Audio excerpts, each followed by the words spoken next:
रसूल सल्लल्लाहु अलैहि वसल्लम पर जान भी कुर्बान है। पाकिस्तान का बीजेपी रहनुमाओं के गुस्ताखाना बयान पर सख्त रद्द-ए-अमल।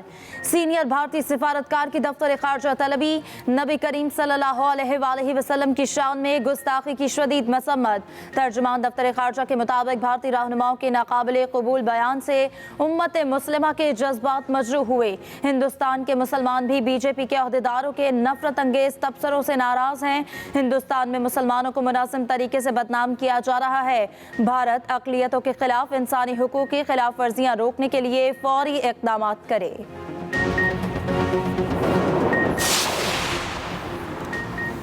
सदर आरिफ अलवी, वज़ीर आज़म शहबाज शरीफ, वज़ीर ख़ारजा बिलावल भुट्टो की बीजेपी रहनुमाओं की जानिब से रसूलुल्लाह सल्लल्लाहु अलैहि वसल्लम की शान में बदतरीन गुस्ताखी की शदीद मज़म्मत। सदर आरिफ अलवी ने कहा कि मुतनाज़ बयानात हिंदुस्तान में इस्लामोफोबिया के बढ़ते हुए रुझान के अक्कास हैं।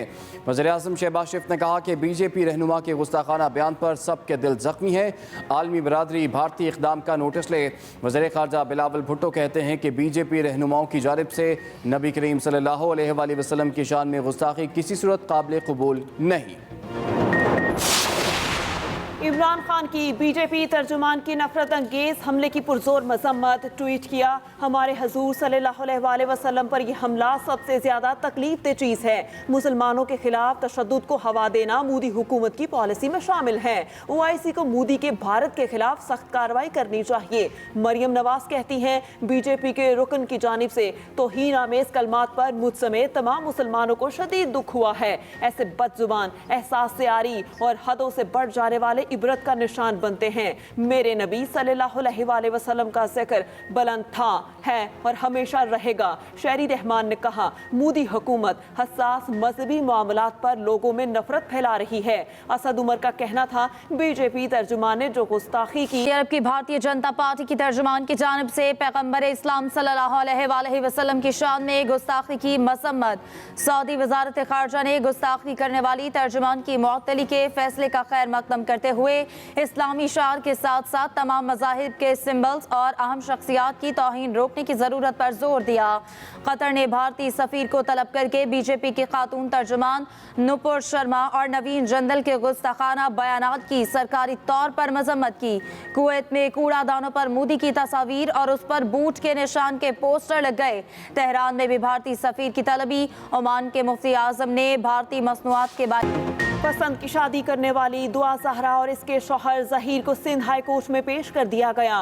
केस की समाअत जारी। अदालत ने सरकारी वकील की जानिब से केस फौरी चलाने से इनकार कर दिया। अदालत में जज्बाती मनासिर, माँ की बेटी को गले लगाने की कोशिश, सिक्योरिटी एहलकारों ने रोक दिया।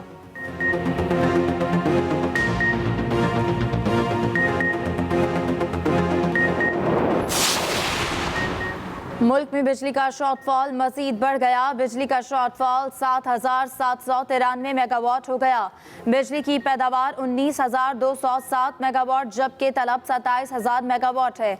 शॉर्टफॉल बढ़ने से लोड शेडिंग का दौरानिया भी बढ़ गया। मुख्तलिफ शहरों में 16 घंटे तक की लोड शेडिंग जारी। शहरी को शदीद मुश्किलात का सामना।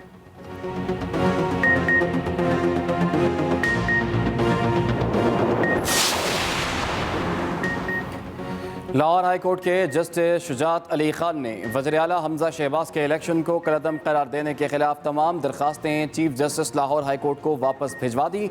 एडवोकेट अजहर सिद्दीक ने अदालत को बताया कि केस तकरीबन चीफ जस्टिस की अदालत में मुकम्मल हो चुका था, लेकिन फाइलें इस कोर्ट को भिजवा दी गई हैं। जस्टिस शुजात अली खान ने रिमार्क्स दिए, दरखास्तों को ट्रांसफ़र करने के हवाले से कोई ऑर्डर मौजूद नहीं है।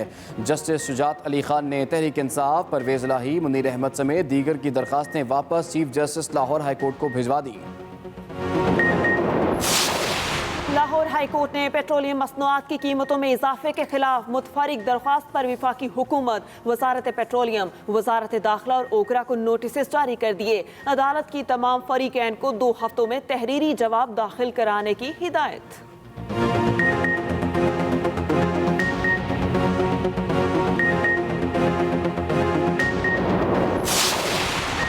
इंटरबैंक में डॉलर के कदर में उतार चढ़ाव 1 रुपये 4 पैसे इजाफे के बाद 198 रुपये 96 पैसे का हो गया।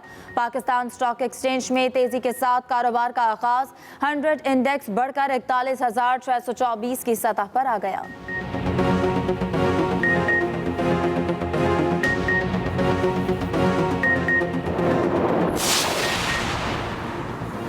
पाकिस्तान में हज ऑपरेशन शुरू हो गया। लाहौर से पहली परवाज 220 आज़मीन हज को लेकर रात गए मदीना चली गई।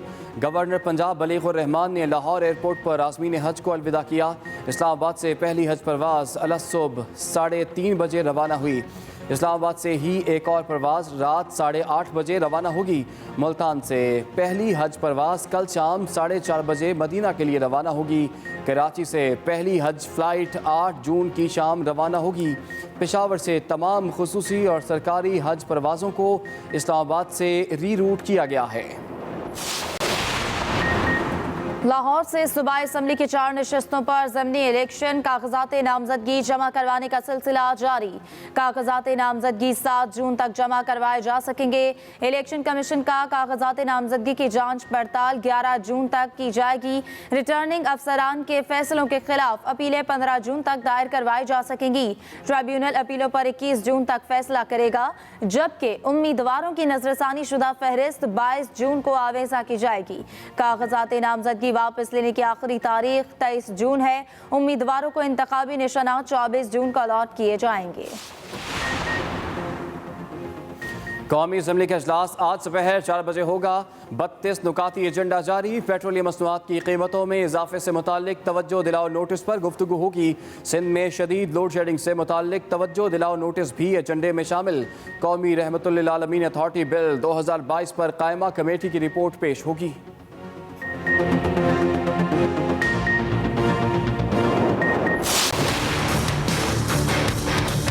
हमें ग्रैंड डायलॉग करना होगा, बातचीत करनी होगी। तमाम जो स्टेक होल्डर्स हैं मिलकर अगर हमने इस पाकिस्तान को आगे चलाना है, और उस डायलॉग का जो आपने फरमाया कि सनत और सेहत और तालीम के ऊपर कोई कॉम्प्रोमाइज़ नहीं होना चाहिए। वज़ीर आज़म शहबाज शरीफ का एक बार फिर ग्रैंड डायलॉग की ज़रूरत पर जोर। लाहौर के निजी अस्पताल की इफ्तिताही तकरीब में खिताब करते हुए कहा, पाकिस्तान को आगे चलाना है तो तमाम स्टेक होल्डर्स को ग्रैंड डायलॉग करना होगा। पूछा, कर्ज पर रहने वाला मुल्क कब तक जिंदा रहेगा? कोई आए या जाए, मईशत, तालीम और ज़राअत पर सियासत नहीं होनी चाहिए। साबिक हुकूमत ने 3.5 साल कुछ नहीं किया। दिल पर पत्थर रखकर तेल की कीमतें बढ़ाई। अपने 2 माह का हिसाब देने के लिए तैयार हूँ। जिसने 3.5 साल हुकूमत की, इसे भी हिसाब देना होगा।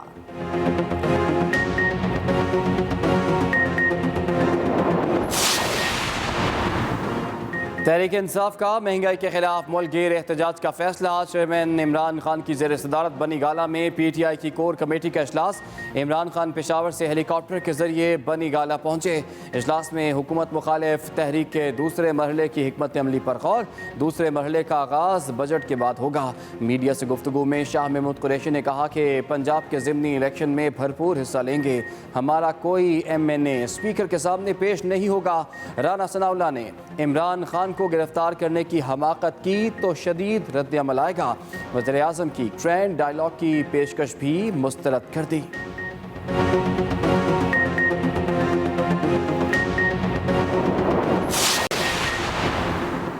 मुल्क में पानी की शदीद किल्लत। सूबों को 50% पानी की कमी का सामना। 22 साल पुराना रिकॉर्ड टूट गया। इरसा की जारी तफसीलात के मुताबिक आबी ज़खायर में पानी की कमी 97% हो गई है। तरबेला डैम गुज़श्ता 1.5 माह से खाली है। मंगला डैम में पानी का ज़ख़ीरा न होने के बराबर। रबी सीज़न के लिए पानी की कमी का खदशा पैदा हो गया।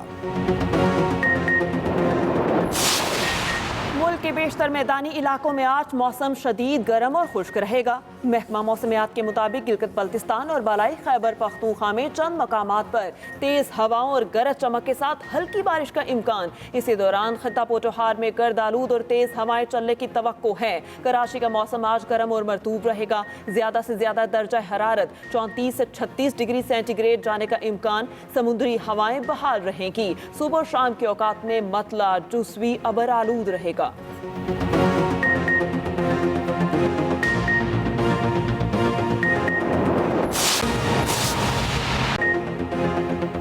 अभी आगाज में आपको बताएं कि सिंध हाई कोर्ट में दुआ ज़हरा बाजियाबी केस की समाअत, अदालत का फौरी केस चलाने से इनकार। अहम खबर आप तक पहुंचा रहे हैं। सिंध हाई कोर्ट में दुआ ज़हरा बाजियाबी केस की समाअत, अदालत का फौरी केस चलाने से इनकार। पुलिस ने दुआ ज़हरा और उसके शौहर ज़हीर को अदालत में पेश किया।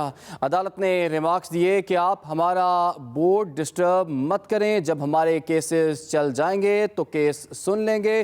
दुआ ज़हरा को गुज़श्ता रोज़ बहावल नगर के इलाके चिश्तियाँ से बाजियाब कराया गया था। अहम खबर आप तक पहुंचा रहे हैं। सिंध हाई कोर्ट में दुआ ज़हरा बाजियाबी केस की समाअत हुई, अदालत का फौरी केस चलाने से इनकार। पुलिस ने दुआ ज़हरा और उसके शौहर ज़हीर को अदालत में पेश किया। बात करेंगे अपने नुमाइंदे नासिर भट्ट से। जी नासिर, आज क्या कार्रवाई रही? देखिए, बिल्कुल अभी इस वक्त दोनों जो हैं दुआ ज़हरा और ज़हीर जो हैं वो अदालत में मौजूद हैं, कमरा अदालत के अंदर मौजूद हैं। आपसे कुछ देर पहले उनको सिंध हाई कोर्ट पेश किया गया और सिक्योरिटी के सख्त इंतजाम किए गए थे और इस वक्त अदालत में रूटीन के केसेस जो हैं वो चल रहे हैं, जिसके बायस जस्टिस अब्दुल गफ्फार जो जिनकी अदालत में ये केस चलना है, उन्होंने कहा कि पहले जो रूटीन केसेस हैं वो देखेंगे और उसके बाद जो है दुआ ज़हरा का केस चलाएंगे। क्योंकि एडवोकेट जनरल सिंध ने डाइस पर आके सजा की थी तो उनका ये कहना था मोअज़्ज़िज़ बेंच का कि जब हमने अलाउ किया है कि आज ही इस केस को सुना जाए तो हम इस केस को सुनेंगे, लेकिन उससे पहले जो दीगर मामलात हैं इस बेंच में, दीगर केसेस हैं, उसकी समाअत होने दें, उसके बाद हम इस केस को भी सुन लेंगे। इस वक्त जो है दुआ ज़हरा की फैमिली और तमाम तर लोग जो हैं, वकला की टीम जो है वो अंदर मौजूद है, कमरा अदालत में मौजूद है।